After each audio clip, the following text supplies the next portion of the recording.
Hello everyone, आप सभी का हमारे चैनल पर स्वागत है। आज मैं आपके लिए लेकर आई हूँ क्लास 10th का राजनीति का पहला चैप्टर सत्ता की साझेदारी। इस चैप्टर में हम जानेंगे कि सत्ता की साझेदारी क्या होती है, सत्ता की साझेदारी का महत्व क्या है, कोई भी देश सत्ता की साझेदारी के कॉन्सेप्ट को किस प्रकार से अपनाता है। इस चैप्टर में हम ये समझने की कोशिश करेंगे। तो आइए स्टार्ट करते हैं। इस चैप्टर में आपको दो देशों की कहानी दी गई है, दो देशों की स्टोरी दी गई है। उन स्टोरी के माध्यम से वहां पर व्याप्त भाषाई विविधता को दर्शाया गया है कि किस प्रकार की भाषाई विविधता उन दोनों देशों में है और वहां के लीडर्स ने किस प्रकार से इस भाषाई विविधता को बनाए रखने का काम किया है या तोड़ने का काम किया है। आइए डिस्कस करते हैं। पहला है देश जिसमें कहानी आपको दी गई है बेल्जियम। बेल्जियम यूरोप का एक छोटा सा देश है जिसकी सीमाएं फ्रांस, नीदरलैंड और जर्मनी से लगती है। बेल्जियम यूरोप का एक देश है जिसकी सीमा फ्रांस, नीदरलैंड और जर्मनी से लगती है। बेल्जियम में जो भाषाई विविधता है वो देखते हैं, वहां पर कौन कौन सी भाषा बोलने वाले समुदाय रहते हैं। आइए देखते हैं। 59% लोग जो हैं वो डच भाषा बोलते हैं और ये समुदाय जो है वो क्या है, बहुसंख्यक समुदाय है। बेल्जियम में 59% लोग डच भाषा बोलते हैं और यह समुदाय क्या है, बहुसंख्यक है। संख्या में जो ज्यादा होता है उसे बहुसंख्यक कहा जाता है।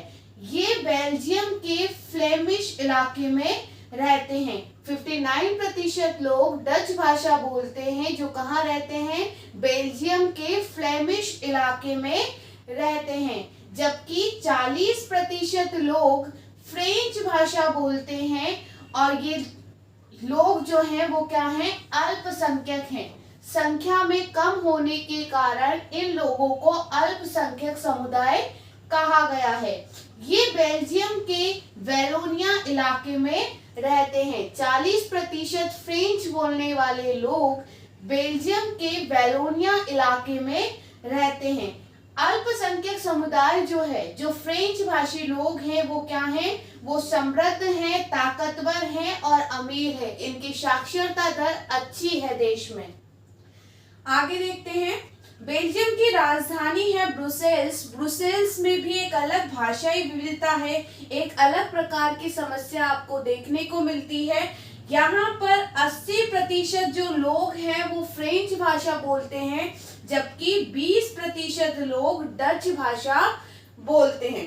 हमने देखा कि बेल्जियम में कौन कौन सी भाषा बोलने वाले लोग हैं। बेल्जियम में व्याप्त भाषाई विविधता को हमने जाना। अब आगे देखते हैं। श्रीलंका में जो भाषाई विविधता आपको देखने को मिलती है, उस भाषाई विविधता और वहां से जुड़ी हुई समस्याओं के बारे में हम डिस्कस करेंगे। श्रीलंका जो है वो दक्षिण एशिया का एक द्वीपीय देश है।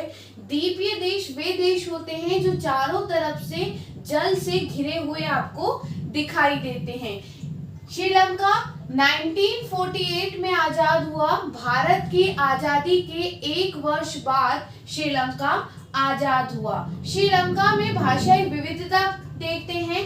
74% जो लोग हैं वो सिंगली भाषा बोलते हैं और ये लोग बौद्ध धर्म से संबंधित है। ये लोग बौद्ध धर्म के अनुयायी माने जाते हैं। जबकि 18% लोग तमिल भाषा बोलते हैं और ये लोग कौन से समुदाय से संबंधित हैं, हिंदू व मुस्लिम समुदाय से जुड़े हुए हैं। जबकि 7% लोग तमिल और सिंगली दोनों भाषा बोलते हैं। यहाँ पर विभिन्न प्रकार की जो भाषाएं बोलने वाले लोग हैं, हम देखेंगे कि जो सिंगली समुदाय है या सिंगली भाषा बोलने वाले लोग जो है वो क्या है, यहाँ पर बहुसंख्यक हैं।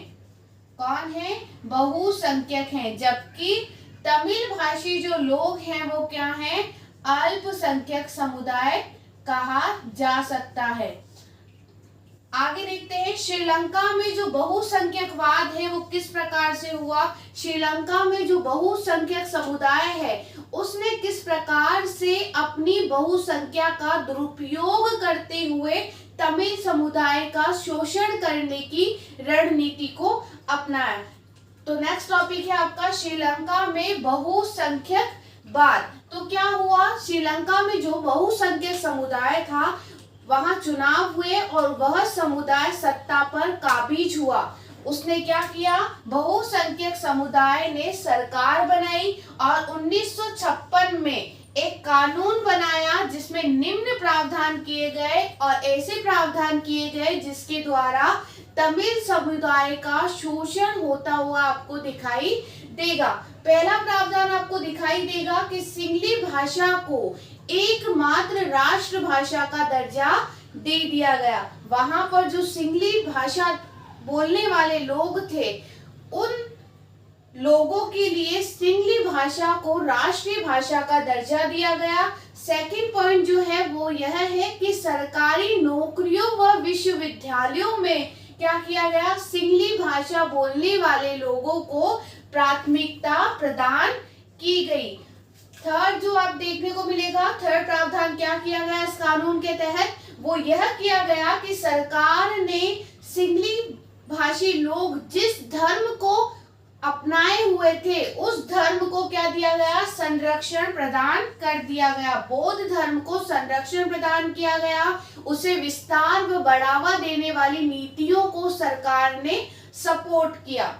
इसका परिणाम क्या हुआ, इस कानून के आने से श्रीलंका में हिंसात्मक घटनाएं आपको देखने को मिलेंगी। वहां पर अत्यधिक हिंसा होने लगी, जनसंहार की कंडीशन हो गई और परिणाम स्वरूप वहां पर क्या हो रहा है, गृह युद्ध की स्थिति अब तक बनी हुई है।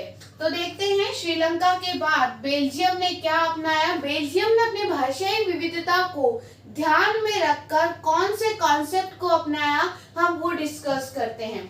यहाँ पर आपको देखने को मिलेगा कि श्रीलंका के जो नेता थे उन्होंने अपनी बहुसंख्या का दुरुपयोग करते हुए तमिल समुदाय को हाशिए पर डालने का काम किया, जबकि बेल्जियम के लीडर्स ने यह तय किया कि एकता और अखंडता को कायम रखने के लिए यहाँ पर सत्ता की साझेदारी के कॉन्सेप्ट को इन लोगों ने अपनाया और इन्होंने अपने संविधान में 4 संशोधन किए। इन 4 संशोधन के माध्यम से वहां पर जो भाषाई विविधता थी उसे कम करने का प्रयास किया गया।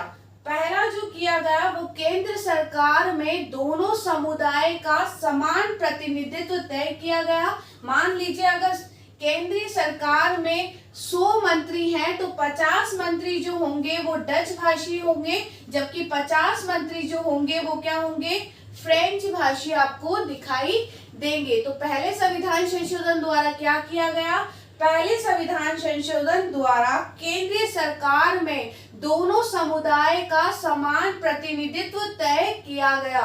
दूसरे में क्या हुआ, दूसरे संविधान संशोधन द्वारा वहां के नेताओं ने राज्य के लिए एक अलग स्वतंत्र सरकारों का गठन किया जो किसी भी केंद्र सरकार के अधीन न होकर स्वतंत्र थी, ताकि वहां की स्थानीय समस्याओं को राज्य सरकार सुलझा सके। थर्ड जो है वो है ब्रुसेल्स। ब्रुसेल्स में हमने देखा कि एक अलग प्रकार की भाषाई विविधता थी।